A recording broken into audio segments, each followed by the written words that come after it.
Good morning friends, welcome to our channel Vigyan simplified. तो जैसे कि आप देख सकते हैं, आज हम आपके लाए हैं सॉलिड स्टेट का लेक्चर नंबर 3। तो सॉलिड स्टेट के लेक्चर नंबर 3 में आपको हम कुछ इंपॉर्टेंट चीज़ों के बारे में बताने वाले हैं। जो हमारे कॉन्सेप्ट्स होते हैं सॉलिड्स के, वो थोड़े सा क्लियर होने वाला है, ठीक है ना। तो यदि आपको ये वीडियो अच्छा लगता है तो प्लीज़ लाइक कीजिएगा, शेयर कीजिएगा और कमेंट करके ज़रूर बताइए कि आपको ये वीडियो कैसा लगा। तो आपने हमारे लेक्चर नंबर 1 और 2 को नहीं देखा है तो आप उसे भी देखते हुए आइए, और हमारे चैनल को अभी तक आपने सब्सक्राइब नहीं किया, सब्सक्राइब जरूर कीजिए and press the bell icon, जिससे आपको इसी प्रकार की वीडियो मिलती रहे। तो स्टार्ट करते हैं हमारे सॉलिड स्टेट के लेक्चर नंबर 3 को। जैसे कि हमने पिछले लेक्चर में और उससे पिछले लेक्चर से हमने सॉलिड्स की डेफिनेशन देखी थी, क्रिस्टलाइन एमोर्फस सॉलिड्स के अंदर मतलब डिफ्रेंशिएट किया था। फिर उसके बाद हमने ionic solid, covalent solid, molecular solid, इनके बारे में जाना था। मेटेलिक सॉलिड भी था, ठीक है ना। तो इनके बारे में हमने उसके अंदर जाना था, डिफ्रेंशिएट किया था, ओके, प्रॉपर्टीज के लेवल पर, ओके। तो आज हम देखने वाले हैं लैटिस क्या है, यूनिट सेल क्या होता है एंड उसके कितने टाइप्स हैं, ठीक है ना। तो आज के लेक्चर नंबर 3 इसी के ऊपर बेस्ड है, ओके। तो स्टार्ट करते हैं हमारे लेक्चर नंबर 3 को।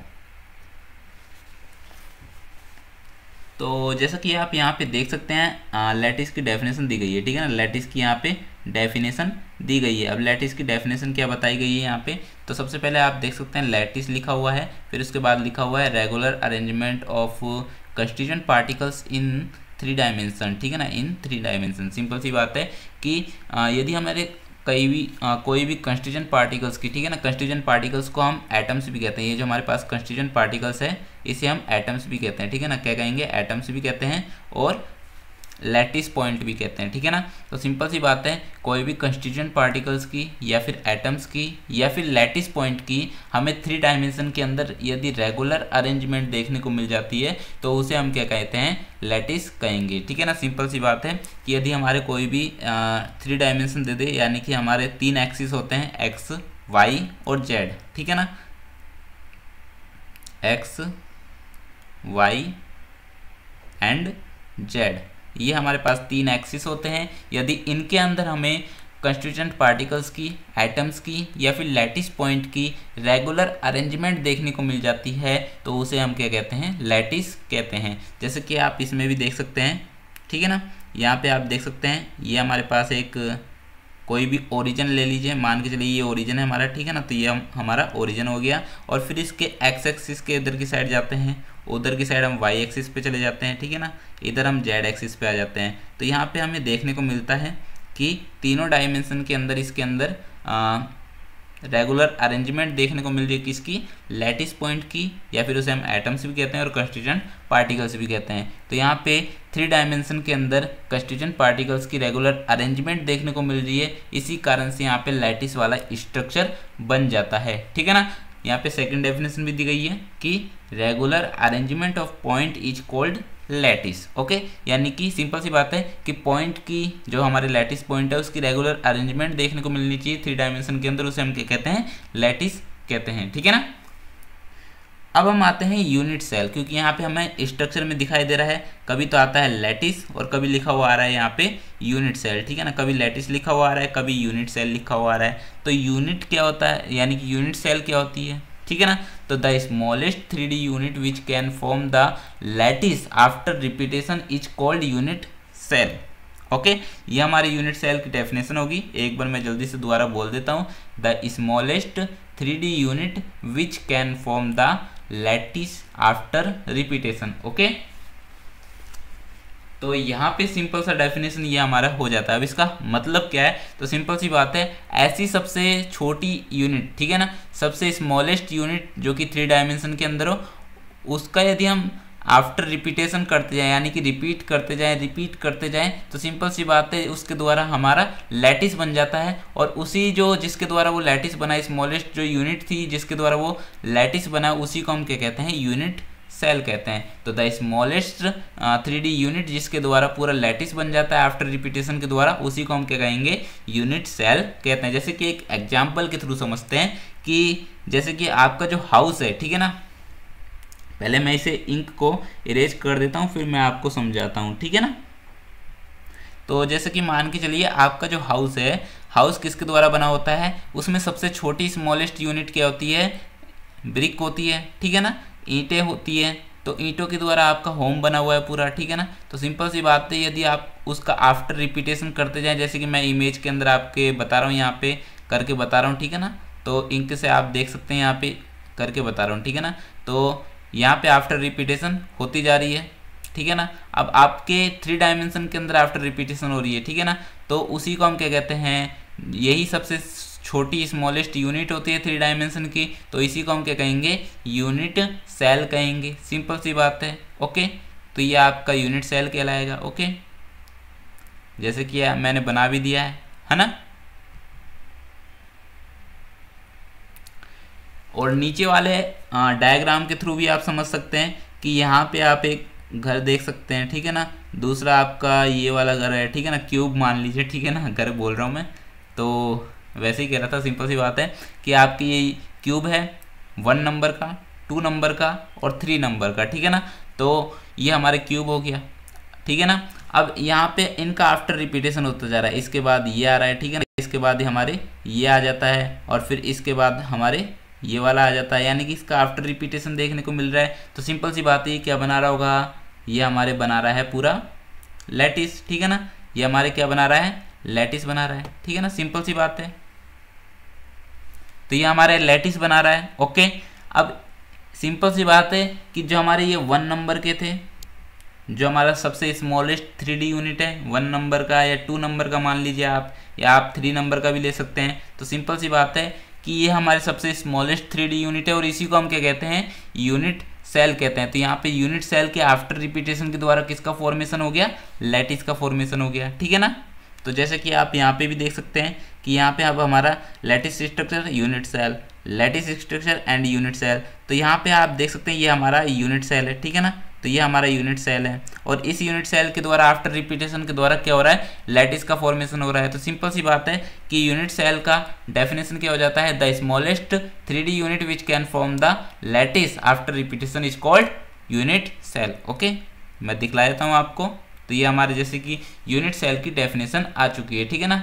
The smallest 3D unit which can form lattice after repetition, यानी कि एक सबसे स्मॉलेस्ट 3D यूनिट जिसके आफ्टर रिपीटेशन के द्वारा एक लैटिस का फॉर्मेशन हो जाता है, उसी को हम क्या कहते हैं, यूनिट सेल कहते हैं। जैसे कि हमने ब्रिक लिया था, ब्रिक के द्वारा हमारा पूरा हाउस बन गया था, तो वो ब्रिक ही सबसे छोटी स्मॉलेस्ट 3D यूनिट है, उसी को हम क्या कहेंगे, यूनिट सेल कहेंगे। जैसे कि हमारे डायग्राम में हमने लिया था 1 नंबर का, 2 नंबर का और 3 नंबर का क्यूब, तो वो क्यूब ही हमारे क्या है, यूनिट सेल है, क्योंकि उनके द्वारा ही पूरा क्या बन रहा है, लैटिस बन रहा है, ठीक है। तो आई होप आप सभी को समझ में आ गया होगा, ठीक है ना। अब हम बात करते हैं लैटिस पैरामीटर की, ठीक है ना। लैटिस पैरामीटर क्या होते हैं, तो लैटिस पैरामीटर आप देख सकते हैं यहाँ पे कि लैटिस पैरामीटर क्या है, ओके। तो यहाँ पे आप देख सकते हैं कि लैटिस पैरामीटर दिखाए गए हैं। ये हमारा एक स्ट्रक्चर है, मैं यहाँ पे एक अलग से बनाया था हूँ, फिर आपको इस स्ट्रक्चर को समझाऊंगा, ठीक है ना। तो यहाँ पे हमने एक्स एक्सिस ले लिया, वाई एक्सिस ले लिया और जेड एक्सिस ले लिया, ठीक है ना। ये हमारा जेड है, ये हमने मान लिया कि ये हमारे पास एक्स है, ठीक है ना, और ये मान लिया हमने वाई, ठीक है ना। एक मैथमेटिक के हिसाब से मैं ऐसे ही लेता हूँ, ठीक है ना, और आप चाहे अपने हिसाब से कैसे भी ले सकते हैं, ठीक है ना। अब हम इसमें देखते हैं कि जो इसकी एज लेंथ है, ठीक है ना, एज लेंथ है या फिर एक्सियल लेंथ भी कह सकते हैं। तो ये जो हमारी यहाँ से यहाँ तक की जो दूरी है, ठीक है ना, यहाँ से पूरी जो यहाँ तक की दूरी है, ठीक है, यहाँ से यहाँ तक की जो पूरी दूरी है, इसे हमने मान लिया ए, ठीक है ना, इसे हमने मान लिया ए। और यहाँ से पूरी जो यहाँ तक की दूरी दिख रही है, ठीक है ना, इसे हमने मान लिया बी, ओके। क्या मान लिया, बी मान लिया। ये हमारी एक्सियल लेंथ हो गई। और यहाँ से यहाँ तक की दूरी हमने क्या मान ली, सी मान ली, ठीक है ना। क्या मान लिया, सी मान लिया, ओके। तो इतनी बात आप सभी को समझ में आ गई होगी कि हमने एक्सियल लेंथ की अपने हिसाब से कुछ भी मान लिया, ए बी सी, आप माने तो 1 2 3 भी मान सकते हैं, हालांकि हम ए बी सी ही लेते हैं, ठीक है ना, समझाने के लिए, ठीक है। अब इनके एंगल भी लेने पड़ेंगे। सिंपल सी बात है कि हमने एक्सियल लेंथ लिए तो इनके बीच में कुछ एंगल भी बन रहा होगा, तो उस एंगल को भी हम लेंगे। लेकिन हम उन एंगल को कैसे जचाएं, जब आपने एक्सियल लेंथ ले लिया तो उन एंगल का एक फॉर्मूला है, जिसके एक ट्रिक है जिसके द्वारा आप समझ सकते हैं कि उनको कैसे लगाना है, ठीक है ना, कहाँ पर कौन सा एंगल आएगा। जैसे कि आप देख सकते हैं हमारे alpha beta and gamma angle होते हैं, ठीक है ना। तो उनको हम कैसे लगाएं कैसे नहीं लगाएं, तो यहाँ पे आप देख सकते हैं कि जस्ट ए के सामने, ठीक है ना, जस्ट ए के सामने आप क्या लेंगे, अल्फा एंगल लेंगे, ठीक है ना। तो यहाँ पे हमने अल्फा एंगल ले लिया, ठीक है। और जस्ट बी के सामने, ठीक है ना, बी के बिल्कुल सामने, ओके, बी के सामने आप क्या लेंगे, बी के जस्ट सामने आप लेंगे बीटा एंगल, ठीक है ना। यहाँ पे आप बीटा एंगल ले लेंगे, ओके। और सी के जस्ट सामने आप क्या लेंगे, गामा एंगल लेंगे, ठीक है ना। तो ए के जस्ट सामने अल्फा एंगल, बी के जस्ट सामने आपको बीटा एंगल लेना पड़ेगा, और सी के जस्ट सामने आपको गामा एंगल लेना पड़ेगा। मैं एक बार इसको रफ कर देता हूँ जिससे आपको दोबारा समझा देता हूँ, जिससे आपको समझ में आ जाए, ठीक है ना। तो मैं यहाँ से रफ कर देता हूँ इसे।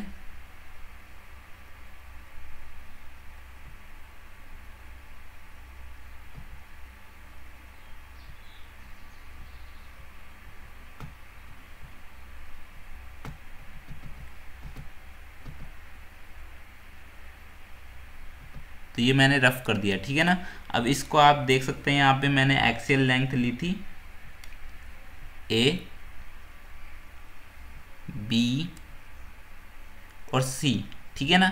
वाई एक्सिस पे हमने सी माना था, जेड एक्सिस पे हमने ए माना था, बी एक्सिस का जो सॉरी हमारे पास एक्स एक्सिस का, ठीक है ना, एक्स एक्सिस का जो हमने लेंथ ली थी वो बी मानी थी, ठीक है ना। तो ए हमारा जेड एक्सिस का है, एक्स एक्सिस का हमारा बी है, वाई एक्सिस का हमारा सी मान लिया हमने। तो सिंपल सी बात है, आप एक्सियल लेंथ कैसे लगाएंगे, आप एक्सियल लेंथ लगाएंगे बिल्कुल ए के जस्ट सामने आपका कौन सा होगा, अल्फा एंगल होगा, ठीक है ना। ए के जस्ट सामने हम अल्फा एंगल लगा लेते हैं।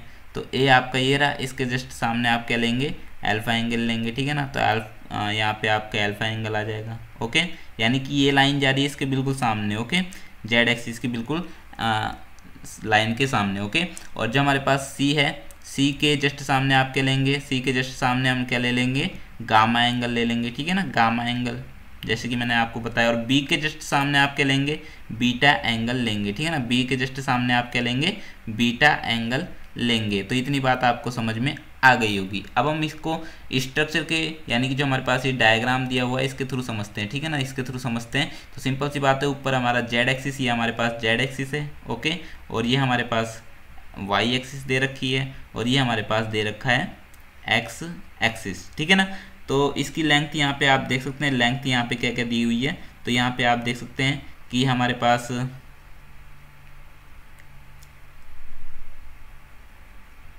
ये आपके जो हमारे एक्स एक्सिस है उस पे हमारी लेंथ दे रखी है ए, ठीक है ना। यहाँ पे हमारे ए दे रखा है, और यहाँ पे जो वाई एक्सिस है वहाँ पे हमारे बी दे रखा है, ठीक है ना।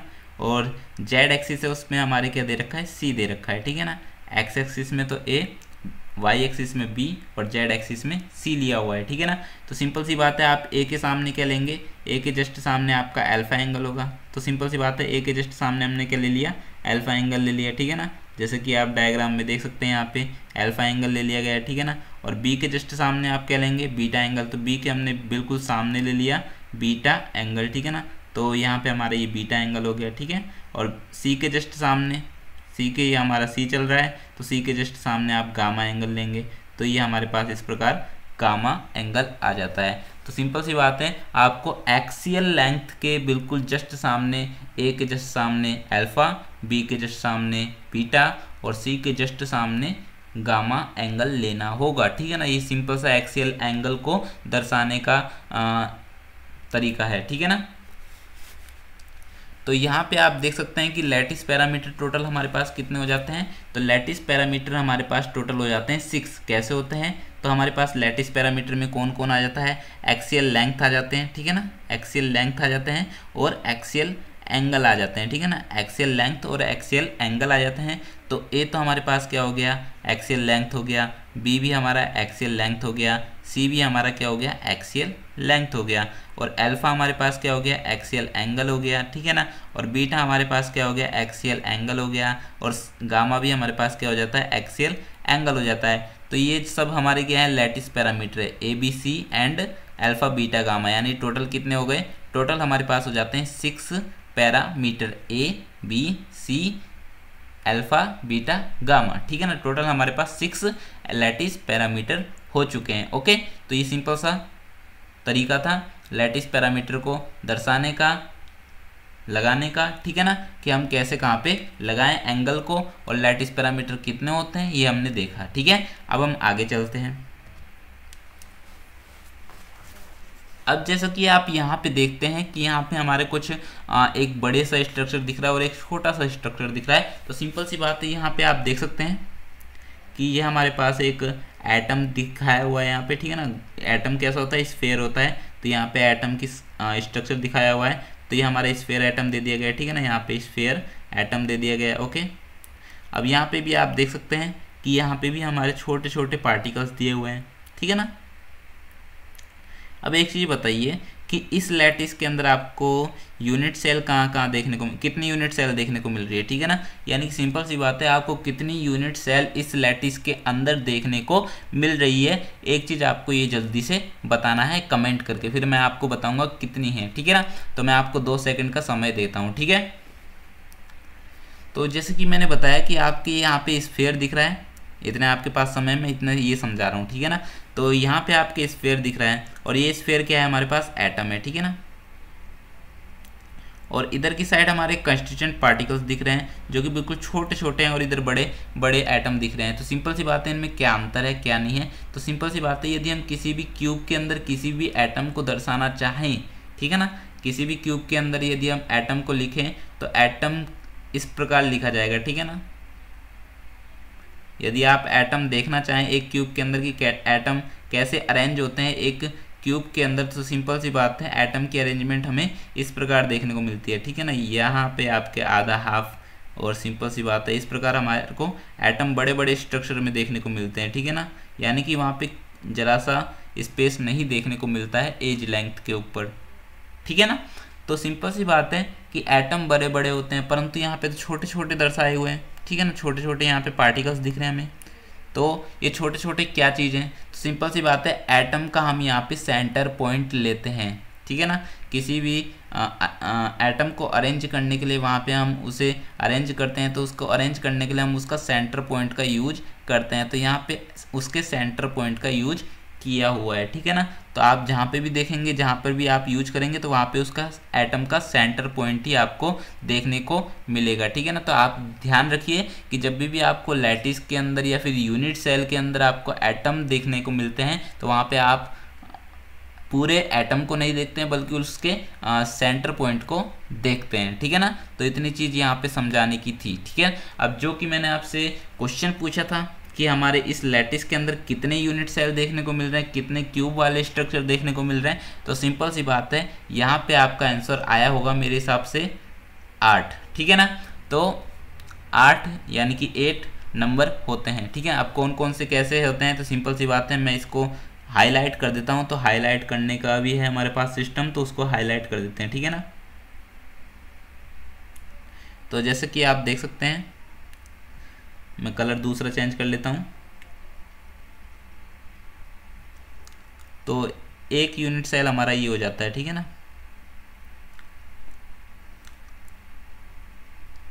ओके,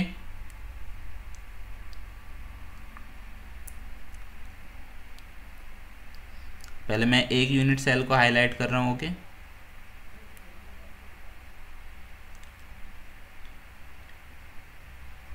आपका एक यूनिट सेल ये हो गया है। ओके,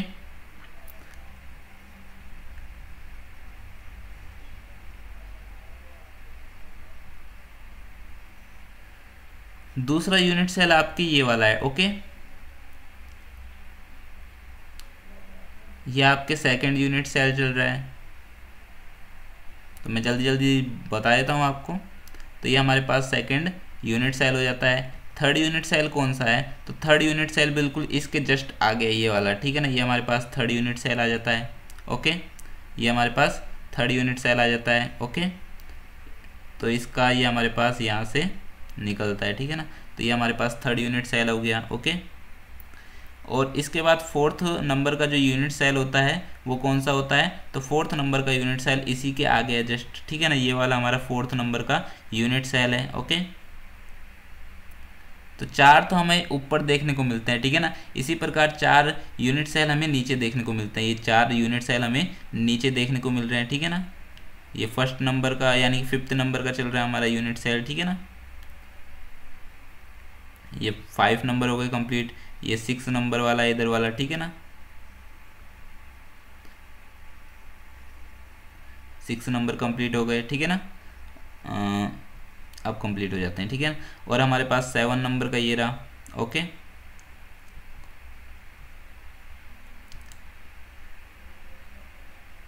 8 नंबर का ये रहा। तो टोटल मिला के हमारे 8 यूनिट सेल इसके अंदर होते हैं, ठीक है ना। 8 यूनिट सेल इसके अंदर होते हैं, ओके। तो हमारे टोटल 8 यूनिट सेल होते हैं एक पूरे लैटिस के अंदर। ये यहाँ पे जो लैटिस बताया हुआ, खैर ज़्यादा भी हो सकते हैं, परंतु जो यहाँ पे स्ट्रक्चर दिखाया हुआ है उसके अंदर हमारे कितने टोटल यूनिट सेल कितने हैं, 8 हैं, ठीक है ना। 8 यूनिट सेल हमें देखने को मिल रहे हैं इस लैटिस के अंदर, ठीक है ना।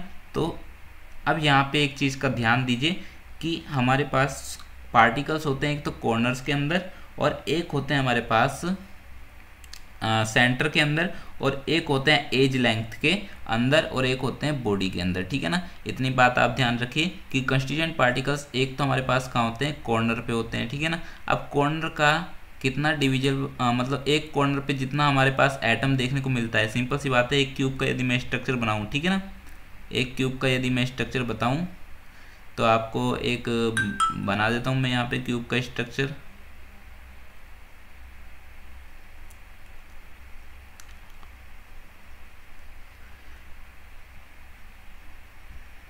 तो इस प्रकार हमारा एक क्यूब का मैंने स्ट्रक्चर बना दिया है। हालांकि ये सही नहीं है लेकिन हमें समझाना है, ठीक है ना। तो सिंपल सी बात है, मैंने यहाँ पे एक क्यूब का स्ट्रक्चर बना दिया। अब इसके कॉर्नर पर एटम पाए जाएंगे, इस प्रकार रेड कलर का मैं बना रहा हूँ, ठीक है ना, रेड कलर से मैं एटम बना रहा हूँ। तो इस प्रकार कॉर्नर पर एटम पाए जाएंगे इसके कॉर्नर पॉइंट पे, ठीक है ना।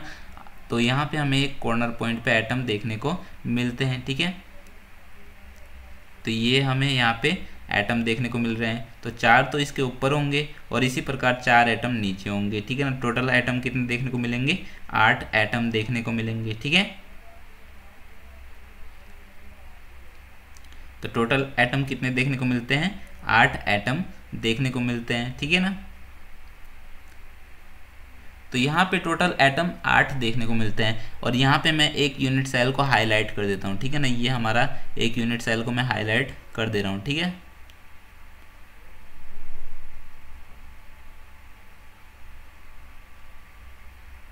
और टोटल यूनिट सेल कितने हैं यहाँ पे पूरे लैटिस के अंदर, 8 हैं, ठीक है ना। नंबर के अंदर कितने हैं, 8 यूनिट सेल देखने को मिल रहे हैं, ठीक है ना।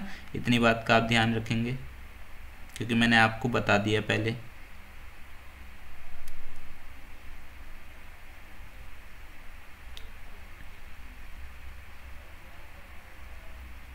तो ये हमने एक यूनिट सेल को हाईलाइट यहाँ पे कर दिया है। अब इसके अंदर भी हमें 8 एटम्स देखने को मिल रहे हैं, ठीक है ना। इसके अंदर भी हमें कितने एटम्स देखने को मिल रहे हैं, 8 नंबर देखने को मिल रहे हैं एटम्स के, ठीक है ना। एक तो कॉर्नर पर पाया जाएगा, ठीक है ना, सभी कॉर्नर्स पर है 8 नंबर के अंदर, ठीक है ना। यहाँ पे भी कॉर्नर्स पर देखने को मिल रहा है, और इस इधर की साइड भी हमें कॉर्नर पर देखने को मिल रहा है, ठीक है ना। 4 एटम्स जो कि कॉर्नर पर ऊपर की साइड होते हैं, और 4 एटम नीचे की साइड कॉर्नर पर होते हैं, ठीक है ना। तो टोटल एटम यहाँ पे कितने देखने को मिल रहे हैं, 8 एटम कॉर्नर पर देखने को मिल रहे हैं, ठीक है। अब यहाँ पे यहाँ पर ध्यान दीजिए कि जो एक एटम कोई सा भी कॉर्नर का ले लीजिए आप, ठीक है ना, कोई से भी कॉर्नर का ले लीजिए, क्योंकि इन सभी के आगे यदि आप यूनिट सेल बनाते जाएं तो हमें उसका कितना डिविजुअल पार्ट दिखता है, कितनी यूनिट सेल के अंदर वो पूरा एक एटम डिवाइड होता है, यानी कि उसका कितना एटम कंट्रीब्यूट होता है, ठीक है ना। सिंपल सी बात है कि डिस्ट्रीब्यूट होता है, ओके। तो ये जो हमारे पास ये वाला एक एटम हाईलाइट कर देता हूँ मैं आपको, तो हमने एटम बता दिए, ठीक है ना। अब इस एटम को मैं हाईलाइट कर रहा हूँ, ठीक है ना। ये हमारे पास पूरा एटम है, ठीक है ना। इस एटम को मैं हाईलाइट कर दिया, ठीक है। अब ये जो एटम है वो कितने यूनिट सेल के अंदर डिस्ट्रीब्यूट है, ठीक है, हमें ये देखना है। तो टोटल यूनिट सेल कितने थे, 8 यूनिट सेल थे, और सबसे बीच में पाया जा रहा है, ठीक है ना। यानी कि इस यूनिट सेल के अंदर भी नीचे के 4 यूनिट सेल के अंदर ये डिवाइड होगा, नीचे के 4 यूनिट सेल के अंदर ये डिवाइड होगा, और ऊपर के 4 यूनिट सेल के अंदर डिवाइड होगा। तो ये हमारे पास नीचे के 4 यूनिट सेल हो जाते हैं, ठीक है ना। इसी प्रकार हमारे ऊपर के भी 4 यूनिट सेल होते हैं, ठीक है ना। तो टोटल 8 यूनिट सेल के अंदर ये डिवाइड होता है। तो एक यूनिट सेल में इसका कितना हिस्सा पाया जा रहा है ये भी हमें देखना है, ठीक है ना। तो एक यूनिट सेल के अंदर एक एटम का कितना हिस्सा पाया जाएगा, ठीक है ना। तो ये तो आपको समझ में आया होगा कि 8 यूनिट सेल के अंदर कैसे डिवाइड है, क्योंकि हमने आपको बताया हाईलाइट करके अभी पहले थोड़ी देर पहले बताया था कि पूरे लैटिस के अंदर, इस लैटिस के अंदर हमारे टोटल यूनिट सेल कितने देखने को मिल रहे हैं, 8। ओके, नंबर के अंदर कितने देखने को मिल रहे हैं, 8, जो कि 4 ऊपर की साइड होते हैं और 4 नीचे की साइड होते हैं। तो जो हमारे पास ये सेंटर वाला जो एटम है, ठीक है ना, बिल्कुल सेंटर या लैटिस का, ठीक है ना, लैटिस का सेंटर वाला एटम है, लेकिन हमारे यूनिट सेल का कॉर्नर वाला एटम है, ठीक है ना। तो कॉर्नर वाला एटम ले रहे हैं हम यूनिट सेल के अंदर, ठीक है ना। यूनिट सेल के अंदर हम कौन सा एटम ले रहे हैं, कॉर्नर वाला, ठीक है ना। तो कॉर्नर वाला एटम है जो कि बिल्कुल सेंटर में स्थित है, किसके सेंटर में, लैटिस के सेंटर में, ठीक है ना। तो यहाँ पे हम देख रहे हैं कि कितना डिस्ट्रीब्यूशन हमें देखने को मिल रहा है, यानी कि कितने यूनिट सेल के अंदर ये डिस्ट्रीब्यूट है। तो हमें 4 नीचे वाले जो यूनिट सेल थे उसके अंदर डिस्ट्रीब्यूट रहता है और 4 ऊपर वाले यूनिट सेल के अंदर डिस्ट्रीब्यूट रहता है, ठीक है ना। तो ये सिंपल सी बात है, यानी कि एक एटम का यदि हम उसको 4 नीचे वाले हिस्से में बांट दें और 4 ऊपर वाले हिस्से में बांट दें, ठीक है ना, तो इस प्रकार हमें डिस्ट्रीब्यूशन देखने को मिलता है। यानी कि एक नंबर आपका ये, दूसरा नंबर आपका ये रहा, ठीक है ना, तीसरा नंबर आपका ये रहा, चौथा नंबर आपका ये रहा, पांचवा, ठीक है ना, छठा, सातवां, आठवां, ठीक है ना। यानी कि एक एटम का 8वां हिस्सा आपको एक यूनिट सेल के अंदर डिवाइड होता हुआ दिखता है, ठीक है ना, यानी कि उसके अंदर दिखता है, ठीक है ना। यानी कि एक एटम का, ठीक है ना, एक एटम कितने यूनिट सेल के अंदर डिस्ट्रीब्यूट है, हमारे 8 यूनिट सेल के अंदर। ओके, सिंपल सी बात है। तो 8 यूनिट सेल, सॉरी, हमारा जो एक एटम है, ठीक है ना, 8 यूनिट सेल के अंदर डिस्ट्रीब्यूट है, तो एक यूनिट सेल के अंदर कितना डिस्ट्रीब्यूशन देखने को मिलेगा ये हमें जानना है, ठीक है ना। तो एक यूनिट सेल के अंदर हमारे 1/8 आ जाएगा, ठीक है ना। ये थोड़ा उल्टा हो गया तो इसको मैं सीधा करके अच्छी तरह से और समझा देता हूँ, ठीक है ना। तो इसको सीधा करके अच्छी तरह से और समझा देता हूँ। जैसे कि हमने देखा कि 8 यूनिट सेल के अंदर कितना डिस्ट्रीब्यूशन देखने को मिल रहा है, एक एटम देखने को मिल रहा है। 8 यूनिट सेल के अंदर एक एटम देखने को मिल रहा है कॉर्नर वाला, तो यानी कि 8 यूनिट सेल के अंदर हमारे एक एटम डिवाइड है। तो एक यूनिट सेल के अंदर वो कितना पाया जा रहा होगा, उसका एटम का कितना हिस्सा पाया जा रहा होगा। तो सिंपल सी बात है, इस 8 को आप क्या करेंगे, इस 1 के नीचे ले आएंगे, ठीक है ना। तो 1 के नीचे ले आएंगे, सिंपल सी बात है। तो क्या आ जाएगा वहाँ पे 1/8 आ जाएगा। तो एक एटम के अंदर कॉर्नर वाला जो एटम होता है उसके अंदर सिंपल सी बात है कि 8 यूनिट सेल आते हैं, तो एक यूनिट सेल का कितना हिस्सा, एक यूनिट सेल में उसका कितना हिस्सा पाया जाएगा, 1/8 पाया जाएगा। ओके,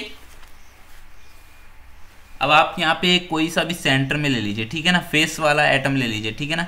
तो फेस में ले लेता हूँ, मान के चलिए मैंने ये वाला फेस ले लिया या फिर ये वाला फेस ले लिया, कोई सा भी फेस ले लेते हैं। तो यहाँ पे मैं ये वाला फेस ले रहा हूँ, ठीक है ना, सेकंड नंबर वाला, ठीक है ना, जो ऊपर की साइड फेस पाया जा रहा है, ठीक है ना। पहले मैं इरेज कर देता हूँ। तो कॉर्नर पर तो हमारा डिस्ट्रीब्यूशन कितना है, तो मैं लिख देता हूँ कॉर्नर वाले का, तो ठीक है ना। तो कॉर्नर पर हमारे आ जाता है, कॉर्नर पर हमारे आ जाता है 1/8। ओके, क्योंकि यही चीज़ हमें समझाना है इस पूरे लेक्चर के अंदर, यही चीज़ हमें समझाना है, ठीक है ना। मैं आपको एनिमेशन के थ्रू भी आपको समझाने की कोशिश करूँगा, लेकिन पहले मैं आपको रफली समझा दूँ, ठीक है ना। तो अब हमारे आ जाते हैं फेसेज। ओके, फेसेज की बात करते हैं। तो यहाँ पे आपको फेसेज दिख रहे हैं, ठीक है ना। तो मैं कौन सा फेसेज ले रहा हूँ, यहाँ पे उसी यूनिट सेल का ऊपर वाला फेस ले रहा हूँ, ठीक है ना। टोटल फेस कितने होते हैं, एक क्यूब के अंदर 6 फेस होते हैं, ठीक है ना, सभी को पता होगा। एक तो होता है अपर वाला, एक होता है लोअर वाला, एक होता है फ्रंट वाला, एक होता है बैक वाला, और एक होता है लेफ्ट, और एक होता है राइट। आप कोई सा भी क्यूब ले लीजिए, अपने घर के अंदर कोई भी क्यूबिक स्ट्रक्चर देखने को मिल रहा होगा, चाहे वो अलमीरा ले लीजिए, चाहे वो फ्रिज ले लीजिए, कोई सा भी क्यूबिक स्ट्रक्चर देख लीजिए, उसके अंदर 6 फेसेस जरूर दिख रहे होंगे आपको, ठीक है ना। सिंपल सी बात है, एक तो हम एक क्यूब बना लेते हैं, ठीक है ना, सिंपल सी बात है। पहले हम एक यूनिट सेल बना लेते हैं, तो उसके अंदर हमें कितने फेसेस देखने को मिलते हैं वो हम जानते हैं, ठीक है।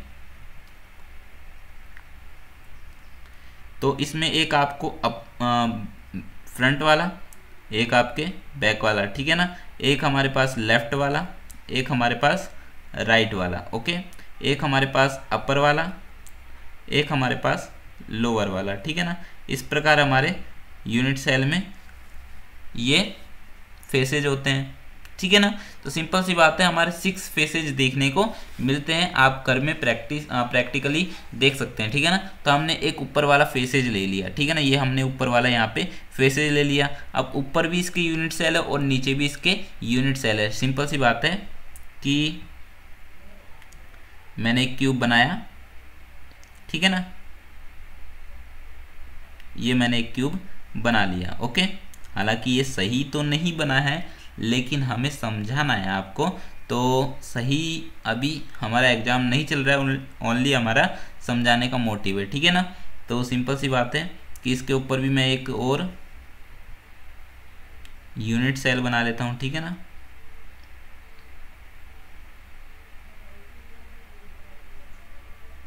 तो इसके ऊपर भी मैंने एक यूनिट सेल बना दिया, एक बिल्डिंग जैसा स्ट्रक्चर बन गया, ठीक है ना। तो ये लीजिए आपका एक और यूनिट सेल बन गया, ठीक है ना।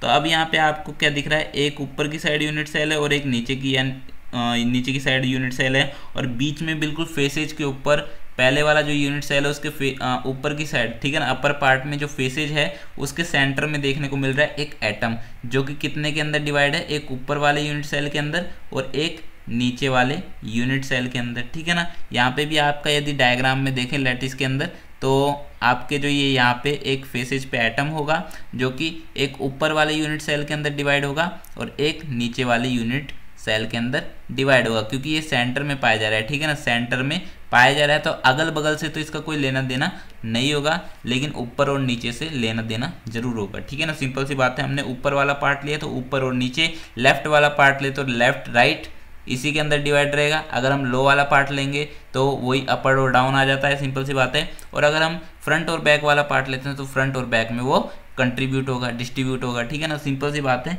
कि वो सिर्फ 2 यूनिट सेल के अंदर डिस्ट्रीब्यूट रहेगा। फेसेज का जो सेंटर वाले एटम है वो किसके अंदर डिस्ट्रीब्यूट रहेंगे, 2 यूनिट सेल के अंदर, ठीक है ना। तो एक यूनिट सेल के अंदर उसका कितना हिस्सा देखने को मिलेगा, 1/2 हाफ हिस्सा देखने को मिलेगा। सिंपल सी बात है, 2 के अंदर हमारे 1 एटम पाए जा रहे हैं, ठीक है ना। 2 यूनिट सेल के अंदर हमारे कितने एटम पाए जा रहे हैं, 1 एटम पाया जा रहा है, ठीक है ना, फेस सेंटर का। तो एक यूनिट सेल के अंदर हमारा कितना हिस्सा पाया जाएगा, उसका 1/2। सिंपल सी बात है, इस 2 को आप इस 1 के नीचे ले आएंगे, ठीक है ना, तो 1/2 आ जाएगा आपका, ओके। तो यहाँ पे हमने कॉर्नर का देख लिया, फेस सेंटर का देख लिया, ठीक है ना। तो हमने कॉर्नर का देखा, जिसको मैं सी से ही दर्शा देता हूं। तो कॉर्नर पे हमारा कितना आया था, 1/8, ओके। और फेस सेंटर का आया था हमारे 1/2, ओके। अब हम बात करते हैं एक बॉडी की, ठीक है ना। तो बॉडी से पहले मैं एज लेंथ की बात कर लेता हूँ, फिर मैं लास्ट में आपको बॉडी का भी बताऊंगा, ठीक है ना।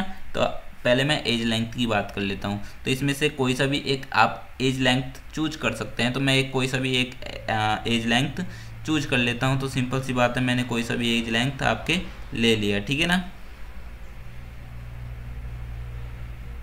तो मान के चलिए मैंने आपका यही वाला एज लेंथ ले लिया, ठीक है ना। अब इस एज लेंथ के अंदर बिल्कुल सेंटर में, ठीक है ना, एज सेंटर में आपके एक एटम होगा, ठीक है ना। मान के चलिए यहाँ पे एज सेंटर में मैंने ये वाला एटम लगा दिया, ठीक है ना। अब इस एटम का कितने यूनिट सेल में डिस्ट्रीब्यूशन होगा, तो आप कॉमन सेंस लगाइए और बताइए जल्दी से, ठीक है ना, कमेंट बॉक्स में। तो सिंपल सी बात है कि एक तो ये आगे वाले हिस्से से और एक इसके पीछे वाले हिस्से से कंट्रीब्यूशन होगा, ठीक है ना।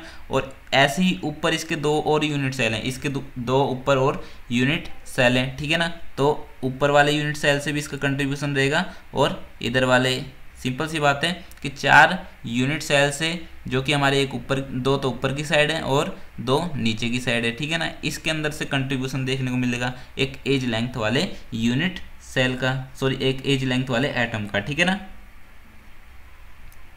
तो यहाँ पे मैंने एक एटम लिया, ठीक है ना, यहाँ पे हमने एक एटम लिया था जो कि 2 नीचे वाले यूनिट सेल के अंदर से इसका डिस्ट्रीब्यूशन था और 2 ऊपर वाले यूनिट सेल से इसका डिस्ट्रीब्यूशन था, ठीक है ना। तो टोटल कितने यूनिट सेल से डिस्ट्रीब्यूशन देखने को मिला हमें, 4 यूनिट सेल से डिस्ट्रीब्यूशन देखने को मिला, ठीक है ना। तो यहाँ पे सिंपल सी बात है कि जो हमारा ये सॉलिड स्टेट का चैप्टर है वो सीधा थॉट वाला चैप्टर है, ठीक है ना। इसमें इमेजिन करना पड़ता है और आपको समझना पड़ता है, ठीक है ना। आप कोई सा भी आप घर लीजिए और घर के बिल्कुल एज लेंथ लीजिए और उसके चारों ओर मतलब घर लगा दीजिए, ठीक है ना, घर बना दीजिए और बने हुए होंगे आपके लेफ्ट में, राइट में, अपर, लोअर, ऊपर की साइड, नीचे की साइड, चारों तरफ घर बने हुए होंगे। तो सिंपल सी बात है, उस एज लेंथ का आपके कितने घर से डिस्ट्रीब्यूशन होगा, तो 4 घर से डिस्ट्रीब्यूशन होगा, ठीक है ना, एज लेंथ का, ठीक है ना। सिंपल सी बात है, एज लेंथ की कोई सी भी देख लीजिए, आपके 4 घर से डिस्ट्रीब्यूशन होगा। उसके सेंटर में यदि आप एटम लेंगे कोई सा भी, ठीक है ना, कुछ भी रख दीजिए, 4 घर से डिस्ट्रीब्यूशन आपको देखने को मिलेगा। सिंपल सी बात वही आती है कि हमने कोई भी एक ये घर देखा और एक ये घर देखा, ठीक है ना, और ये वाले एज लेंथ पे हमने ठीक है ना कोई सा भी रख दिया, तो एक इसके ऊपर वाले घर से और एक इसके नीचे वाले घर से, ऐसे ही इसके पीछे भी है, ठीक है ना, इसके पीछे भी है घर, तो उससे भी इसका डिस्ट्रीब्यूशन देखने को मिलेगा, और इससे पीछे भी है इसका घर, ठीक है ना, इससे भी आपका डिस्ट्रीब्यूशन देखने को मिलेगा। परंतु क्या इससे भी होगा, इससे इसका बिल्कुल भी डिस्ट्रीब्यूशन नहीं होगा, ठीक है ना। सिंपल सी बात है, एक तो इसके ऊपर वाले से, एक इसके नीचे वाले से, ठीक है ना, और एक इसके पीछे वाले घर से, ठीक है ना, ऊपर वाले के पीछे वाले घर से, और एक नीचे वाले के पीछे वाले घर से, ठीक है ना, यानी कि 4 घरों से इसका डिस्ट्रीब्यूशन देखने को मिलेगा। सिंपल सी बात है, एज लेंथ में जो एटम्स रखा हुआ होता है उसका 4 यूनिट सेल से डिस्ट्रीब्यूशन होता है, ठीक है ना।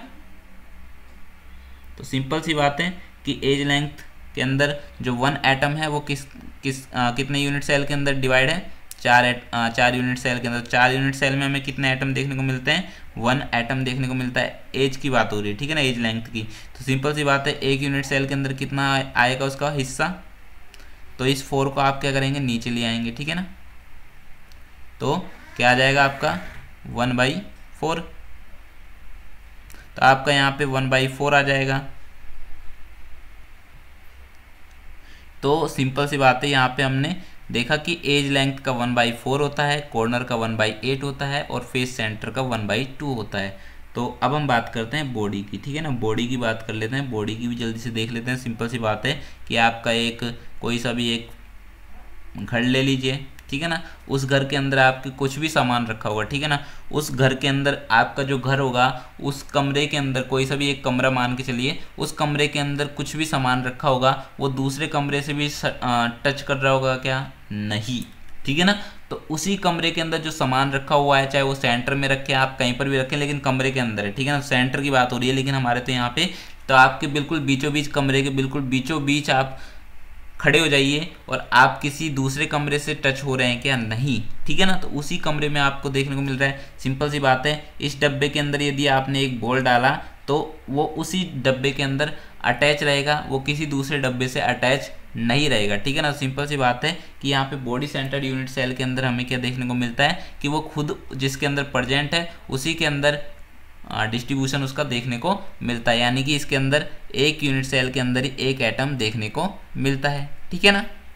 तो बॉडी सेंटर्ड यूनिट सेल में एक एटम एक यूनिट सेल के अंदर ही जिसके अंदर वो प्रेजेंट है उसी के अंदर देखने को उसका मिलता है एटम, ओके। तो सिंपल सी बात है, यहाँ पे हमने डिस्ट्रीब्यूशन देख लिया कि जो हमारे पास कॉर्नर है उसमें उसका डिस्ट्रीब्यूशन कितना होता है, कॉर्नर वाले एटम का 1/8, ओके, और फेसेज का कितना होता है अभी के अभी याद कर लीजिए, क्योंकि आगे हमारे यही चलने वाला है, ठीक है ना, इसलिए मैंने आपको समझा दिया क्योंकि हमें आगे समझाना ना पड़े, ठीक है ना, इसलिए मैंने पहले समझा दिया, ठीक है ना, अब मैं आगे समझाऊंगा नहीं, ओके। तो फेसेज पे होता है 1/2, ओके, इमेजिन करना है आपको बस, और कुछ नहीं करना है इस चैप्टर के अंदर, ठीक है ना। और हमारे पास आ जाता है एक एज लेंथ वाला, ठीक है ना, एज लेंथ वाला आ जाता है।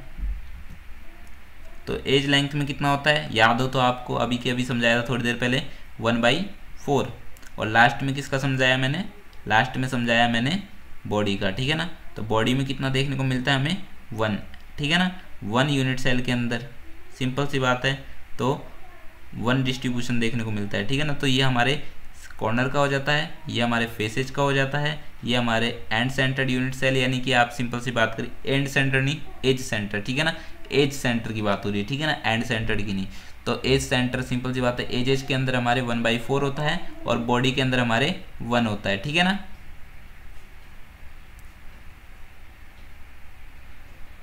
तो अब हम चलते हैं आगे, याद कर लीजिए आप, अगर स्क्रीनशॉट लेना हो तो आप स्क्रीनशॉट भी ले सकते हैं। तो अब हम चलते हैं आगे। अब यहाँ पे आप देख सकते हैं, यहाँ पे यूनिट सेल की हमने थोड़ी देर पहले डेफिनेशन देखी थी कि लैटिस फॉर्म किसके द्वारा बना होता है, स्मॉलेस्ट यूनिट के द्वारा, जो कि 3D होती है, 3D यूनिट होती है, तो उसके द्वारा आफ्टर रिपीटेशन के द्वारा बना हुआ था, उसी को हम क्या कहते हैं, यूनिट सेल कहते हैं। आप सभी को पता चल गया होगा, ठीक है ना। और यहाँ पे अब बताया गया टाइप्स ऑफ यूनिट सेल, ठीक है ना, टाइप्स ऑफ यूनिट सेल बताया गया है। तो फर्स्ट नंबर पे कितने टाइप्स में डिवाइड किया गया है, 2 टाइप्स में। पहला नंबर होता है हमारे पास सिंपल क्यूबिक यूनिट सेल, ठीक है ना, और जो दूसरा नंबर होता है वो कौन सा होता है, सेंटर्ड यूनिट सेल, ठीक है ना, सेंटर्ड यूनिट सेल, ठीक है ना। अब इस सेंटर्ड यूनिट सेल को भी हमने 3 हिस्सों में बांट दिया, ठीक है ना। जो हमने पहला हिस्सा लिया वो लिया हमने फेस सेंटर्ड यूनिट सेल, ठीक है ना, पहला हिस्सा हमने क्या लिया, फेस सेंटर्ड यूनिट सेल लिया।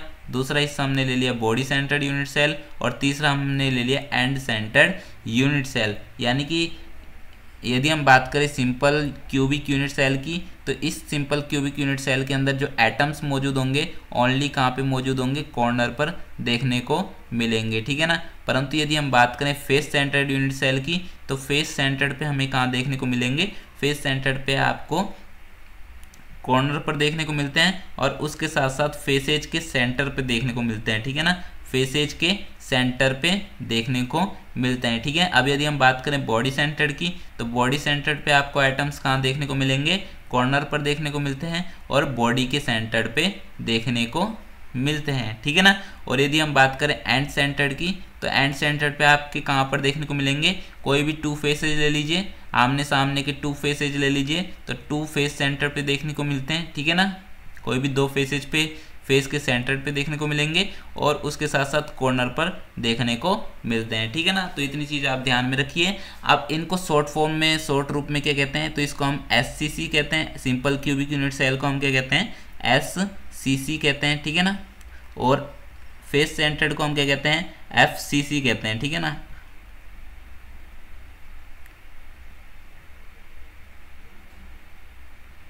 और यदि हम बात करें बॉडी सेंटर्ड की, तो बॉडी सेंटर्ड को हम क्या कहते हैं, BCC कहते हैं।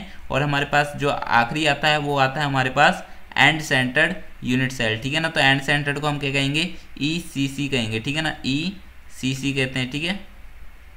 तो इतनी चीज़ें आप ध्यान में रखेंगे कि हमने जो यूनिट सेल था उसको 2 टाइप्स में डिवाइड किया, सिंपल क्यूबिक यूनिट सेल जिसे हम SCC कहते हैं, जिसके अंदर एटम केवल कॉर्नर पर प्रेजेंट होता है, और दूसरा था हमारा सेंटर्ड यूनिट सेल, और उसके अंदर सेंटर पे प्रेजेंट होते हैं और साथ में कॉर्नर पर प्रेजेंट होते हैं। तो सेंटर्ड यूनिट सेल के अंदर हमने उसको 3 पार्ट में डिवाइड किया, face centred cubic unit cell, जिसके अंदर हमारे को उसके अंदर एटम कॉर्नर पर पाए जाते हैं, और साथ में 6 फेसेज के सेंटर पे पाए जाते हैं, ठीक है ना। और इसे हम शॉर्ट फॉर्म में FCC कहते हैं। दूसरा था हमारे पास बॉडी सेंटर्ड, जिसे हम BCC कहते हैं, जिसके अंदर कॉर्नर पर और बॉडी के सेंटर पे पाया जाता है एटम्स। एंड यदि हम बात करें लास्ट की, जो कि है एंड सेंटर्ड यूनिट सेल, जिसके अंदर उसको ECC कहा जाता है, और उसके अंदर 2 फेसेज के सेंटर पे एंड साथ में कॉर्नर पर देखने को मिलते हैं एटम, ओके। तो अब हम चलते हैं आगे, कैसा इनका अरेंजमेंट होता है, ये सारी चीज़ें हम देखते हैं, ठीक है ना।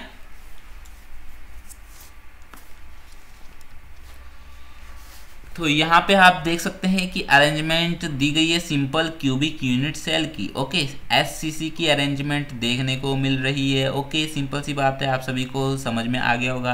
अब इसके अंदर टोटल आइटम, जैसे कि मैंने स्टार्टिंग में भी बता दिया आपको कि कितने हैं, 8 हैं, ठीक है ना। संख्या आप गिन लीजिए, टोटल कितने देखने को मिल रहे हैं, 8 देखने को मिल रहे हैं। ऊपर की साइड 4 देखने को मिल रहे हैं, ठीक है ना, और नीचे की साइड 4 देखने को मिल रहे हैं, ठीक है ना। मैं नंबर कर दूँ क्या इन्हें, तो नंबर कर देता हूँ, ठीक है ना।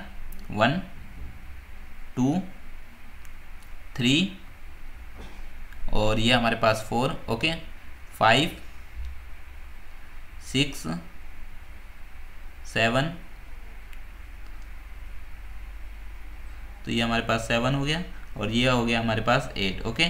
तो टोटल एटम्स कितने हैं, 8 हैं, और कॉर्नर के अंदर है, कहाँ पे है, कॉर्नर पर पाए जा रहे हैं। कहाँ पे पाए जा रहे हैं, कॉर्नर पर पाए जा रहे हैं। टोटल जो एटम है वो कॉर्नर पर पाए जा रहे हैं, ठीक है ना। तो संख्या कितनी है एटम की, एटम कितने देखने को मिल रहे हैं, 8 देखने को मिल रहे हैं, ओके। तो सिंपल सी बात है कि कॉर्नर के अंदर डिस्ट्रीब्यूशन कितना रहता है, 1/8 रहता है, ठीक है ना। कॉर्नर के अंदर डिस्ट्रीब्यूशन कितना रहता है, 1/8 रहता है, और टोटल एटम कितने हैं, 8 हैं, ठीक है ना। तो टोटल एटम कितने हैं, 8 हैं। तो 1 एटम का तो 1/8 होता है, तो 8 एटम का कितना होगा, सिंपल सी बात है, 8 से इसको मल्टीप्लाई कर देंगे। हमने क्या देखा था पहले कि जो 1 एटम का है उसका डिस्ट्रीब्यूशन 8 यूनिट सेल के अंदर रहता है। तो सिंपल सी बात है 1 एटम 1 यूनिट सेल के अंदर कितना पाया जाएगा, उसका 8वां हिस्सा पाया जाता है, यानी कि 1/8 पाया जाता है, ठीक है ना। तो वो 1 यूनिट सेल के अंदर पाया जाता है 1 एटम का, ठीक है ना। तो 8 एटम का कितना पाया जाएगा, 8 से उसको मल्टीप्लाई कर देंगे, ठीक है ना। 8 से 1/8 को मल्टीप्लाई कर देंगे, ठीक है ना। तो अब आपका आंसर कितना आएगा 1, ठीक है ना। तो सिंपल क्यूबिक यूनिट सेल के अंदर हमें कितने एटम देखने को मिलते हैं, टोटल 1 एटम देखने को मिलता है। तो इतनी बात आप ध्यान में रखेंगे, जैसे कि नीचे बताया भी गया है, ठीक है ना। क्योंकि मैं आपको पहले ही बताया था कि जो हमारे पास एक एटम है उसका कितना हिस्सा देखने को मिलता है, 1/8 देखने को मिलता है। तो 8 एटम का कितना देखने को मिलेगा, इससे मल्टीप्लाई कर दिया जाएगा, ठीक है ना। तो 8 × 1/8 इज इक्वल टू कितना आ जाता है, क्योंकि यदि हम 8 करेंगे और उसको 1/8 से मल्टीप्लाई कर देंगे तो 8 से 8 कैंसिल हो जाएगा, ठीक है ना। 8 से हमारा 8 कैंसिल हो जाएगा और बचेगा कितना 1, ठीक है ना। आंसर कितना आएगा 1, यानी कि इस पूरे यूनिट सेल में कॉर्नर पर कितने देखने को मिलते हैं, 1 एटम देखने को मिलता है, ठीक है ना। तो सिंपल क्यूबिक यूनिट सेल के अंदर हमारे टोटल एटम कितने देखने को मिलते हैं, 1, ओके। इतनी चीज़ का आप ध्यान में रखेंगे, okay 1, okay. Simple cubic unit cell में 1 एटम देखने को मिलता है। अब हम यहाँ पे फेस सेंटर्ड यूनिट सेल की बात करते हैं पहले, फिर बाद में एनिमेशन आपको दिखलाएंगे, ठीक है ना। तो हमने शेयर्ड पार्ट तो बात कर ली कि 8 यूनिट सेल के अंदर ये डिवाइड रहता है 1 एटम, ठीक है ना। 1 एटम 8 यूनिट सेल के अंदर डिवाइड है। इस वाले यूनिट सेल के अंदर जैसे कि हमने पहले ही बात कर ली है, तो इसको मैं ज़्यादा समझाऊंगा नहीं। तो सिंपल सी बात है, एक यूनिट सेल के अंदर कॉर्नर का कितना हिस्सा देखने को मिलता है, 1/8, ओके। ये हमने पहले ही जान लिया। और टोटल एटम कॉर्नर पर कितने हैं, 8 हैं। तो 8 से इसको मल्टीप्लाई कर दिया जाएगा तो कॉर्नर पे कितना हिस्सा पाया जाएगा, 1 एटम जितना हिस्सा पाया जाता है पूरे यूनिट सेल के अंदर, ठीक है ना। अब हमारे इसके अंदर कहाँ पे पाए जा रहे हैं, पहले तो आप देखिए फेस सेंटर्ड पे जो एटम्स मौजूद हैं वो कहाँ कहाँ मौजूद हैं, ठीक है ना। फेस सेंटर्ड यूनिट सेल के अंदर हमारे कहाँ कहाँ एटम पाए जा रहे हैं। तो इसमें मैंने आपको बताया था कि कॉर्नर पर पाए जाते हैं और साथ में फेस के सेंटर्ड पे पाए जाते हैं। तो ये हमारे पास कॉर्नर पे कितने एटम हैं, तो 1 2 3, कॉर्नर की गिन रहा हूँ मैं, ठीक है ना। पहले कॉर्नर की गिनूंगा, 4 5 6 7, ओके, और 8, ओके। तो ये हमारे पास टोटल एटम कितने पाए जा रहे हैं, 8 एटम देखने को मिल रहे हैं, ठीक है ना। टोटल एटम कितने हैं, 8, ओके। कॉर्नर की बात हो रही है तो यहाँ पे भी 8 एटम है कॉर्नर पे, ओके। और एक का डिस्ट्रीब्यूशन कितना होता है, 1/8, यानी कि एक एटम 8 यूनिट सेल के अंदर डिवाइड रहता है, ठीक है ना। तो सिंपल सी बात है, 8 से 8 कैंसिल हो जाएगा तो टोटल कितना बचेगा, 1। तो कॉर्नर पर हमारा कितना आ जाता है, 1 आ जाता है, ठीक है ना। यहाँ पे 8 से 8 कैंसिल हो जाएगा तो टोटल कितना बचेगा, 1। कॉर्नर की बात हो रही है ओनली, ठीक है ना। अब हम बात करते हैं फेसेज पे। तो फेसेज कितने हमारे पास, 6, तो एटम भी 6 होंगे, ठीक है ना। तो फेसेज का मैं अलग कलर से कर लेता हूँ।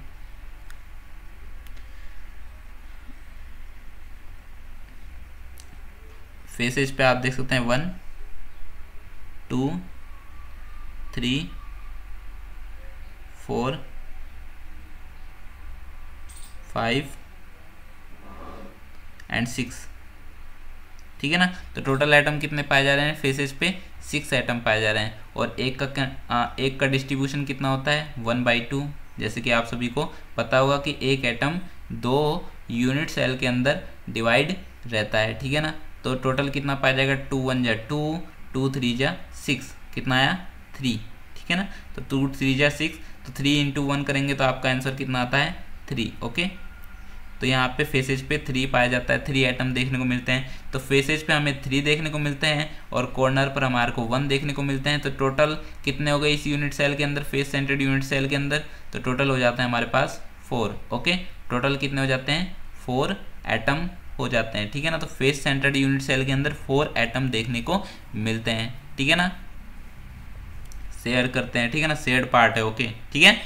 और यदि आप देखें यहाँ पे कि कितने एटम जचाए गए हैं, तो आप देख सकते हैं 8 तो हमारे पास कॉर्नर पर जचाए गए थे, ठीक है ना, और 6 हमारे फेसेज पे जचाए गए थे, ठीक है ना। तो 6 फेसेज पे थे टोटल। तो यहाँ पे टोटल कंस्टिट्यूएंट पार्टिकल्स कितने थे, यहाँ पे 14 थे, ठीक है ना। टोटल कंस्टिट्यूएंट पार्टिकल्स कितने थे, 14 थे। और कंस्टिट्यूएंट पार्टिकल्स का शेयर पार्ट हमें कितने देखने को मिलता है, एक यूनिट सेल के अंदर 4 एटम जितना, ठीक है ना। तो 4 एटम हमारे जितना उसका कंस्टिट्यूएंट पार्टिकल्स जो हमारे पास 14 एटम देखने को मिल रहे थे इस पूरे यूनिट सेल के अंदर, ठीक है ना। 14 एटम जो देखने को मिल रहे थे इस पूरे यूनिट सेल के अंदर, उसका शेयर यानी कि वो इस यूनिट सेल के अंदर कितना शेयर करता है, 4 एटम जितना शेयर करता है। इसका मतलब ये होता है सिंपल सा, ठीक है ना। तो यदि आपको ये समझ में नहीं आया होगा तो इसमें दिमाग मत लगाइए कि 14 एटम का 4 यूनिट सेल के मतलब 4 एटम जितना ही शेयर करता है, तो इसमें दिमाग मत लगाइए। बस आपका ये 4 आंसर कैसे आया वो आपका मैन है, ठीक है ना। तो मैंने आपको बताया कि जो हमारे पास कॉर्नर है उसमें 8 एटम देखने को मिलते हैं, डिस्ट्रीब्यूशन 1/8 रहता है, तो 1 एटम आ जाता है कॉर्नर पर। और 6 फेसेज पे एटम होते हैं, फेसेज का 1/2 होता है, तो सिंपल सी बात है 3 आंसर आ जाता है। जब आप टोटल देखते हैं तो टोटल कितना एटम आ जाता है, यहाँ पे 4 एटम आ जाता है, ठीक है ना। तो सिंपल सी बात है, आपको ये ध्यान देना है। अगर आपको फिर भी समझ में नहीं आया तो रिवाइंड करके आप देख सकते हैं वीडियो को, ठीक है ना।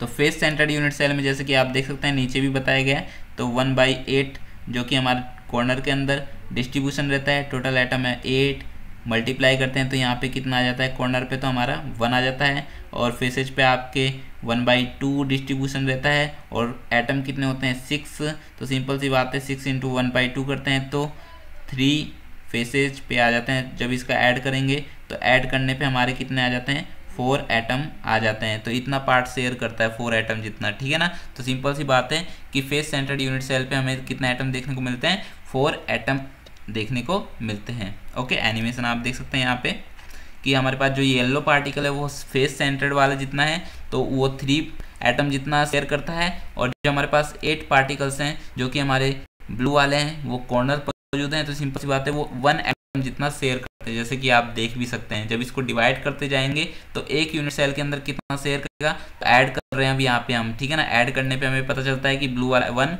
और येलो वाला 3 पार्टिकल जितना शेयर करता है, ठीक है ना। तो 4 पार्टिकल पर यूनिट सेल के अंदर देखने को यहाँ पे मिलते हैं, ठीक है ना। 4 पार्टिकल्स पर फेस सेंटर्ड यूनिट सेल के अंदर हमें देखने को मिलते हैं। ओके, एक और बार आप देख सकते हैं यहाँ पे एनिमेशन।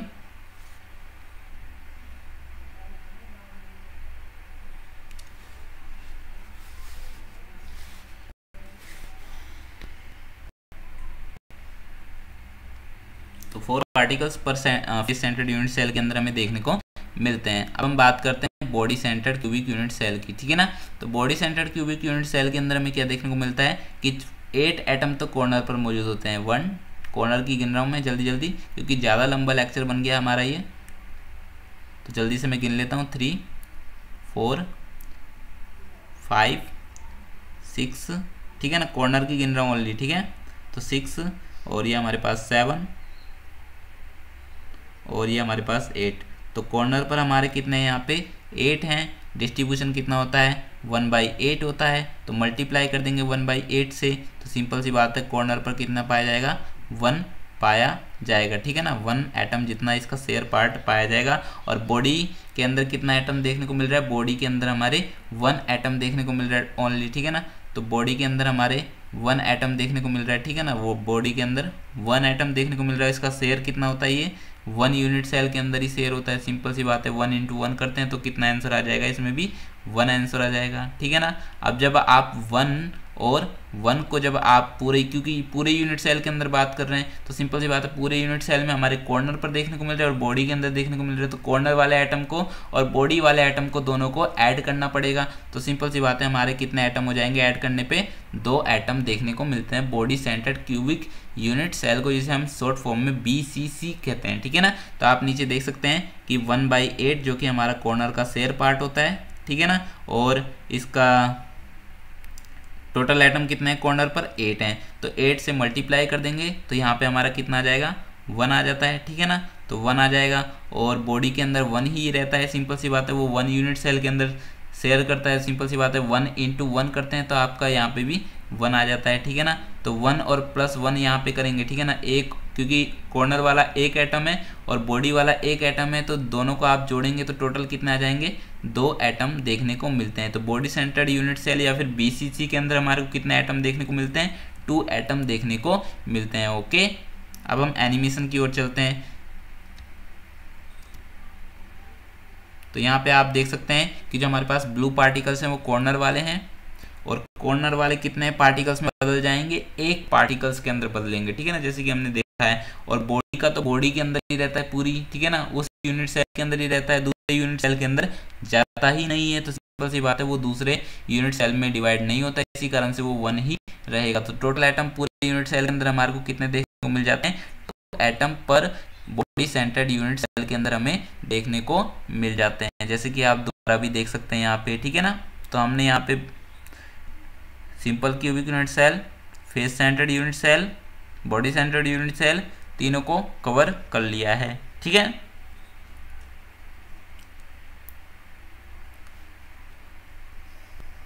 तो आप यहाँ पे देख सकते हैं 2 एटम पर बॉडी सेंटर्ड यूनिट सेल के अंदर हमें देखने को मिलता है, 2 एटम पर BCC के अंदर हमें देखने को मिलता है, ठीक है। अब हम आगे चलते हैं, क्या बताया गया है। तो आगे आप देख सकते हैं कि हमारे इस प्रकार एंड सेंटर्ड यूनिट सेल भी बताया गया है, ठीक है ना। एंड सेंटर्ड यूनिट सेल, क्योंकि हमारे 4 यूनिट सेल हमने देखे हैं कि हमारे पास एक तो होता है एंड सेंटर्ड यूनिट सेल, एक होता है बॉडी सेंटर्ड, एक होता है फेस सेंटर्ड, जो कि हमारे सेंटर पार्ट में आ रहे थे, ठीक है ना, और एक होता है सिंपल क्यूबिक यूनिट सेल, ठीक है ना। यदि मैं आपको दिखलाऊं तो आप यहाँ पे देख सकते हैं कि टाइप्स ऑफ यूनिट सेल के अंदर हमने 1 टाइप्स जो कि सिंपल क्यूबिक यूनिट सेल था, दूसरा टाइप हमारे पास सेंटर्ड यूनिट सेल है।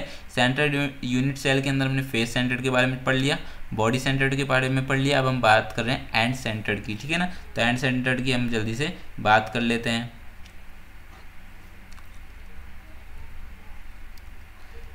तो यहाँ पे आप देख सकते हैं एंड सेंटर्ड हमारे आ चुका है, ठीक है ना। एंड सेंटर्ड में आप देख सकते हैं कि यहाँ पे कितने एटम्स कहाँ कहाँ पर मौजूद हैं। तो एंड सेंटर्ड में आपके एटम्स कहाँ कहाँ पर पाए जा रहे हैं, एक तो हमारे पास कॉर्नर्स पर पाया जाता है और एक फेस सेंटर्ड पे। तो कॉर्नर्स पर कितने एटम है, 8 एटम है, ठीक है ना। मैं नंबर कर देता हूँ जल्दी से, 1 2 3 4 5 6 7,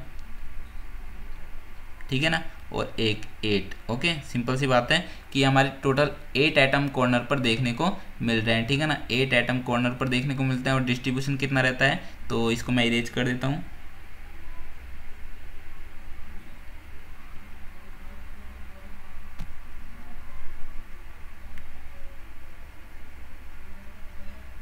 तो डिस्ट्रीब्यूशन कितने के साथ रहता है, 1/8 के साथ रहता है कॉर्नर का, ठीक है ना। कॉर्नर का 1/8 के साथ रहता है। सिंपल सी बात है, टोटल कितने देखने को मिलेंगे, यहाँ पे कैंसिल हो जाएंगे आपस में, तो 1 एटम देखने को मिलता है कॉर्नर पर। ओके, और फेसेज पे कितने हैं, एक तो ऊपर वाले फेसेज पे पाया जा रहा है और एक नीचे वाले फेसेज पे। जैसे कि मैंने बताया था, 2 आमने सामने के फेसेज पे लेना पड़ता है, यानी कि आप लेफ्ट में और राइट में लेंगे, या फिर अपर में या फिर डाउन में रहेंगे, या फिर आप फ्रंट और बैक में ले सकते हैं, ठीक है ना। यानी कि आपके आमने सामने वो, यानी कि दोनों आमने सामने एटम्स मौजूद होने चाहिए और फेस के सेंटर पे होने चाहिए, ठीक है ना। तो टोटल यहाँ पे कितने हमें देखने को मिल रहे हैं, फेस के सेंटर पे 2 एटम देखने को मिल रहे हैं, ठीक है ना। तो 2 एटम हमारे फेस के सेंटर पे होते हैं और फेस सेंटर का डिस्ट्रीब्यूशन कितना होता है, 1/2, यानी कि एक एटम 2 यूनिट सेल के अंदर डिस्ट्रीब्यूट रहता है, ठीक है ना। 1/2 देखने को मिलता है, तो 2 से हमारा 2 कैंसिल हो जाएगा और कितना बचेगा, यहाँ पे भी 1 बचता है, ठीक है ना। तो सिंपल सी बात है कि यहाँ पे जब इनको ऐड किया जाता है टोटल यूनिट सेल के अंदर, कॉर्नर पर भी है, फेस सेंटर पे भी है, तो कॉर्नर और फेस सेंटर के यूनिट सेल को जो एटम देखने को मिलते थे कि कॉर्नर पर 1 एटम है, फेस सेंटर पे हमारे 1 एटम है, तो इनको दोनों को ऐड किया जाता है तो 2 एटम हमारे एंड सेंटर्ड यूनिट सेल के अंदर देखने को मिलते हैं। जैसे कि आप नीचे भी देख सकते हैं कि हमारे 1/8 जो कि डिस्ट्रीब्यूशन होता है, ठीक है ना। और टोटल एटम कितने हैं, 8 हैं, तो यहाँ पे कितना आ जाएगा, 1 आ जाएगा। ओके, यहाँ पे कितना आ जाएगा, जब इसको मल्टीप्लाई करते हैं तो 1 जो कि कॉर्नर पर मौजूद होते हैं और 1/2 जो कि फेस सेंटर्ड का डिस्ट्रीब्यूशन होता है, और टोटल एटम कितने हैं फेस सेंटर्ड पे 2 एटम है। तो सिंपल सी बात है, 2 × 1/2 करते हैं तो यहाँ पे भी हमारे 1 आ जाता है, ठीक है ना, 1 आ जाता है। तो सिंपल सी बात है, 1 और 1 को आप जब ऐड करेंगे तो आपके पास कितना आ जाएगा, 2 atom end centred unit cell के अंदर आ जाएगा, ठीक है ना। कॉर्नर का और फेस सेंटर्ड का जब ऐड करते हैं तो वहाँ पे 2 एटम पर एंड सेंटर्ड यूनिट सेल के अंदर हमें देखने को मिलता है, ठीक है ना, जैसे कि आप देख ही सकते हैं, ठीक है ना। अब हम बात करते हैं आगे। तो यहाँ पे हमने देख ही लिया था पहले, तो यहाँ पे हमने देख लिया था कि जो हमारे पास कॉर्नर पर होते हैं, कॉर्नर पर उसका शेयर कितना होता है 1/8, यानी कि एक एटम 8 यूनिट सेल के अंदर डिवाइड रहता है। एज सेंटर पे हमारे एक एटम 4 यूनिट सेल के अंदर डिवाइड रहते हैं, 1/4 आ जाता है। इसलिए फेस सेंटर पे हमारे एक एटम 2 यूनिट सेल के अंदर डिवाइड रहते हैं, ठीक है ना, 2 यूनिट सेल के अंदर डिवाइड रहते हैं, तो सिंपल सी बात है 1/2 आ जाता है। और बॉडी सेंटर पे एक एटम एक ही यूनिट सेल के अंदर रहता है, तो सिंपल सी बात है हमारे 1 यहाँ पे आ जाता है, ठीक है ना। तो यहाँ पे हमने देख लिया है कि किस प्रकार इनका डिवीजन होता है, किस प्रकार इनका शेयर पार्ट होता है, ये हमने सभी देख लिया है, ठीक है ना। तो यहाँ पे एक सिंपल सा चार्ट बनाया गया है कि यहाँ पे इधर की साइड यूनिट सेल दिए हुए हैं, इधर की साइड कॉर्नर पर पार्टिकल्स, फेसेज पे पार्टिकल्स दिए हुए हैं, सेंटर पे पार्टिकल्स, यानी कि यहाँ पे कितने पार्टिकल्स कहाँ कहाँ पर पाए जा रहे हैं और टोटल कितना शेयर होता है वहाँ पे एटम के अंदर, कितने एटम्स देखने को मिलते हैं, ठीक है ना। पूरे मतलब यूनिट सेल के अंदर कितने एटम देखने को मिलते हैं, ठीक है ना। तो सिंपल क्यूबिक यूनिट सेल के अंदर कहाँ कहाँ पाए जाते हैं, ओनली कॉर्नर पर देखने को मिलता है। तो कॉर्नर पर इस प्रकार हमारे को देखने को मिलता है। जब इसको सॉल्व किया जाता है तो हमारे पास कितना आ जाता है, 1 एटम आ जाता है पूरे यूनिट सेल के अंदर, ठीक है ना। और फेस सेंटर पे हमें कहाँ कहाँ देखने को मिलता है, ठीक है ना। तो फेस सेंटर पे हमें कॉर्नर पर देखने को मिलता है, ठीक है ना, कॉर्नर पर देखने को मिलता है। कॉर्नर पर कितना होता है, 1 एटम होता है। और हमारे फेसेज पे देखने को मिलता है, तो फेसेज का कितना आ जाता है, 3 एटम आ जाता है। तो जब ऐड करते हैं तो टोटल कितना एटम आ जाएगा, 4 एटम आ जाता है, ठीक है ना। अब हम बात करते हैं बॉडी सेंटर्ड यूनिट सेल की, यानी कि BCC की। तो इसमें हमारे को कॉर्नर पर देखने को मिलता है, ठीक है ना, और बॉडी के सेंटर पे देखने को मिलता है। तो कॉर्नर पर हमारे 1 देखने को मिलता है और बॉडी के सेंटर में भी हमारे को 1 देखने को मिलता है। तो सिंपल सी बात है कि टोटल एटम कितने आ जाते हैं, 2 एटम आ जाते हैं। अब हम बात करते हैं एंड सेंटर्ड यूनिट सेल की। तो एंड सेंटर्ड पे हमें कॉर्नर पर एटम देखने को मिलते हैं, ठीक है ना, कॉर्नर पर हमें एटम देखने को मिलते हैं। तो कॉर्नर पर हमारे कितने एटम आ जाते हैं, 1। और फेसेज, 2 फेसेज, कोई भी आमने सामने के 2 फेसेज ले लेते हैं, उसके अंदर कितने एटम आ जाते हैं, यहाँ पे 1 एटम आ जाता है, फेसेज के सेंटर पे भी।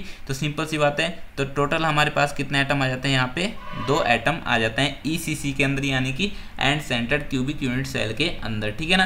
तो यहाँ पे हमारा ये लेक्चर का ख़त्म होता है। आई होप आप सभी को समझ में आया होगा। काफ़ी लंबा ये लेक्चर बन गया है, 1 घंटे 2 मिनट का लेक्चर बन गया है।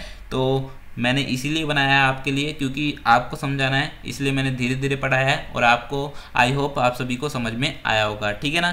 तो शेयर करना मत भूलिएगा, कमेंट करना मत भूलिएगा, एंड सब्सक्राइब जरूर कीजिए हमारे चैनल पर, नए हैं तो, and press the bell icon, जिससे आपको समय समय पर नोटिफिकेशन मिलता रहे। आपके साथ अगले लेक्चर में फिर मिलेंगे, जिसमें हम कुछ क्वेश्चंस लाएंगे इसी से रिलेटेड, ठीक है। तो मिलते हैं आपसे नेक्स्ट लेक्चर के दौरान, तब तक के लिए थैंक्स।